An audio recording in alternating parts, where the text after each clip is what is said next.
ಈ ರಾಜ್ಯದಲ್ಲಿ ಕಳೆದ 35 ವರ್ಷಗಳಿಂದ ಒಳ ಮೀಸಲಾತಿಯಾಗಿ ನಿರಂತರವಾಗಿ ಹೋರಾಟ ಮಾಡ್ತಾ ಇದ್ದೀವಿ. ಮಾದಿಗ ಸಮಾಜ ಮತ್ತು ಮಾದಿಗ ಸಂಬಂಧಿತ ಉಪಜಾತಿಗಳು ಕಳೆದ 35 ವರ್ಷಗಳು ನಿರಂತರವಾಗಿ ಮಾಡ್ತಾ ಇದ್ದೀವಿ. ಆದರೆ ಬಹುತೇಕವಾಗಿ ರಾಜ್ಯವನ್ನಾಳಿರ್ತಕ್ಕಂಥ ಕಾಂಗ್ರೆಸ್ ಸರ್ಕಾರ ಒಳ ಮೀಸಲಾತಿಯನ್ನ ನೀಡುವಲ್ಲಿ ವಿನಾಕಾರಣ ವಿಳಂಬ ಮಾಡ್ತಾ ಬರ್ತಾ ಇದೆ. ಸದಾಶಿವ ಆಯೋಗ ರಚನೆ ಆಯಿತು, ಸದಾಶಿವ ಆಯೋಗ ವರದಿ ಕೊಟ್ಟಿತು.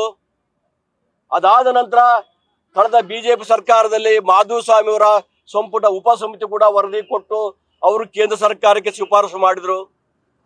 ಇವೆರಡೂ ವರದಿಗಳನ್ನ ಇಟ್ಟುಕೊಂಡು ಕೂಡ ಮತ್ತೊಮ್ಮೆ ನಾಗಮೋಹನ್ ದಾಸ್ ಅವರ ಆಯೋಗವನ್ನು ರಚನೆ ಮಾಡಿದಂತ ಈ ಸರ್ಕಾರ ಮೊನ್ನೆ 4ನೇ ತಾರೀಕು ವರದಿಯನ್ನು ಸ್ವೀಕಾರ ಮಾಡಿದ್ದಾರೆ. ಕಳೆದ ಸಚಿವ ಸಂಪುಟ ಸಭೆಯಲ್ಲಿ ತೀರ್ಮಾನ ಮಾಡ್ತು ಅಂತ ಹೇಳಿದ್ರು.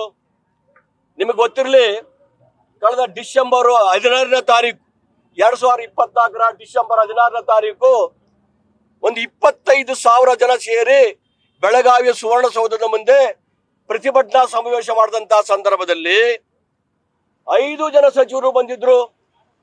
ಸಮಾಜ ಕಲ್ಯಾಣ ಸಚಿವರಾಗಿರ್ತಕ್ಕಂಥ ಶ್ರೀ ಮಹದೇವಪ್ಪನವರು, ಲೋಕೋಪಯೋಗಿ ಸಚಿವರಾಗಿರ್ತಕ್ಕಂಥ ಸತೀಶ್ ಜಾರಕಿಹೊಳಿ ಅವರು, ಆಹಾರ ಸಚಿವರಾಗಿರ್ತಕ್ಕಂಥ KH ಮುನಿಯಪ್ಪನವರು, ಅಬಕಾರಿ ಸಚಿವರಾಗಿರ್ತಕ್ಕಂಥ RB ತಿಮ್ಮಾಪುರವರು, ಸುಮಾರು 5 ಜನ ಸಚಿವರುಗಳು ಬಂದಿದ್ರು. ಬಂದು ನಮಗೆ ಹೇಳಿದ್ರು, ಇನ್ನು 3 ತಿಂಗಳು ನಮಗೆ ಕಾಲಾವಕಾಶ ಕೊಡಿ, 3 ತಿಂಗಳ ಒಳಗಡೆನೆ ಒಳ ಮೀಸಲಾತಿಯನ್ನ ಜಾರಿ ಮಾಡ್ತು ಅಂತ ಹೇಳಿದ್ರು. ಅವ್ರು ಹೇಳ್ತಾ ಇದ್ರು ಅವರ ಭಾಷಣದಲ್ಲಿ ನಮ್ಮ ಮಾತಾಡ್ತಾ, ಸರ್ ಈಗ ನಿಮ್ ಬೇಡಿಕೆ ನೇರವಾಗಿ ಹೇಳ್ಬಿಡಿ. ನಾನು ಹೇಳ್ತೀನಿ ನೋಡಿ, ಇವ್ರು ಏನು ನಮಗೆ ಮಾತು ಕೊಟ್ಟಿದ್ದಾರೆ. ಕಳೆದ 3 ಪ್ರಣಾಳಿಕೆಯಲ್ಲಿ ಕೂಡ ಅವರು ಚುನಾವಣಾ ಪ್ರಣಾಳಿಕೆಯಲ್ಲಿ ಘೋಷಣೆ ಮಾಡಿದ್ರು, ನಾವು ಅಧಿಕಾರಕ್ಕೆ ಬಂದ್ರೆ ನಾವು ತಕ್ಷಣ ಒಳ ಮೀಸಲಾತಿಯನ್ನು ಜಾರಿ ಮಾಡ್ತು ಅಂತ ಹೇಳಿದ್ರು. ಆದ್ರೆ ಇವರ ಸಿದ್ದರಾಮಯ್ಯ ಅವರು 2 ಸರ್ಕಾರದ ಅವಧಿಗಳಲ್ಲೂ ಕೂಡ ಒಳ ಮೀಸಲಾತಿ ನೀಡೋದ್ರ ಬಗ್ಗೆ ನಿರ್ಲಕ್ಷ್ಯ ವಹಿಸಿರ್ತಕ್ಕಂಥ ಸ್ಪಷ್ಟವಾಗಿದೆ. ಈಗಲೂ ಕೂಡ ಈಗ ಮೊನ್ನೆ ತಾನೇ ಹೇಳಿದ್ರು, ನಾನು ಆಯೋಗ ವರದಿ ಕೊಟ್ಟು 15 ದಿವಸ ಒಳಗಡೆ ಒಳ ಮೀಸಲಾತಿಯನ್ನು ಜಾರಿ ಮಾಡ್ತು ಅಂತ ಹೇಳಿದ್ರು.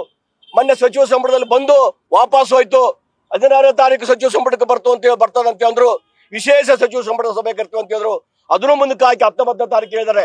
19ನೇ ತಾರೀಕು ಏನಾದ್ರೂ ಒಳ ಮೀಸಲಾತಿ ಜಾರಿ ಮಾಡೋದ್ರ ಬಗ್ಗೆ ಏನಾದ್ರೂ ನಿರ್ಲಕ್ಷ್ಯ ಮಾಡಿದ್ದ ನಿಜವಾದ್ರೆ ಮುಂದಿನ ದಿನಗಳಲ್ಲಿ ಈ ರಾಜ್ಯದ ಶೋಷಿತ ಸಮಾಜವಾಗಿರ್ತಕ್ಕಂಥ ಮೀಸಲಾತಿ ಸೌಲಭ್ಯಗಳಿಂದ ವಂಚಿತವಾಗಿರ್ತಕ್ಕಂಥ ಮಾದಿಗ ಸಮಾಜ ಮತ್ತು ಇದಕ್ಕೆ ಸಂಬಂಧಿತ ಉಪಜಾತಿಗಳು ಸೇರಿ ಬೀದಿಗೆ ಇಳಿದ್ರಲ್ಲಿ ಯಾವುದೇ ಅನುಮಾನ ಇಲ್ಲ.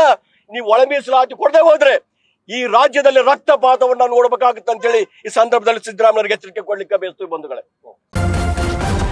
ನ್ಯೂಸ್ ಫಸ್ಟ್ ನಿರ್ಭೀತಿಯಿಂದ ನಿಮ್ಮ ಪರವಾಗಿ.